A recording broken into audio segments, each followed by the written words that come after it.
আমি সৌমি চলে এসেছি একটা নতুন রেসিপি শেয়ার করতে। এই যে আদা বাটা, রসুন বাটা, পেঁয়াজ কুচি, জিরে গুঁড়ো, ধনে গুঁড়ো, লঙ্কার গুঁড়ো, একটু চিনি, হলুদ গুঁড়ো, কাঁচা লঙ্কা, টমেটো কুচি, নুন আর কিছুটা পরিমাণ চিকেন ছিল ফ্রিজে। ভাবলাম কিছু একটা বানাই এটা দিয়ে।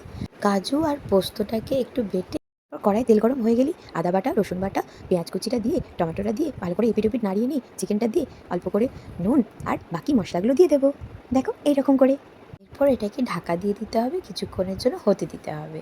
এরপর ঢাকা খুলে যখন দেখবো এইরকম ফ্রাই হয়ে আসছে, তখন গ্রেভিটা, ওই যে গ্রেভিটা বানিয়েছিলাম পোস্ত বাটা আর কাজু বাটা, ওটা দিয়ে দিতে হবে। এই সুন্দর একটা কালার আসবে। তারপর অল্প করে কস্তুরি মেথি দিতে হবে ওপর দিয়ে, আর লঙ্কা গুঁড়ো। এরপর অল্প একটু জল দিতে হবে, খুবই অল্প।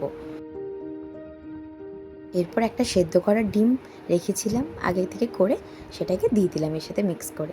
ব্যাস এর গ্রেভি হয়ে আসলে গরম গরম চিকেন ভর্তা রেডি। দেখো তো সবাই কেমন হয়েছে, গরম রুটি দিয়ে চিকেন ভর্তা, জাস্ট ইয়ামি।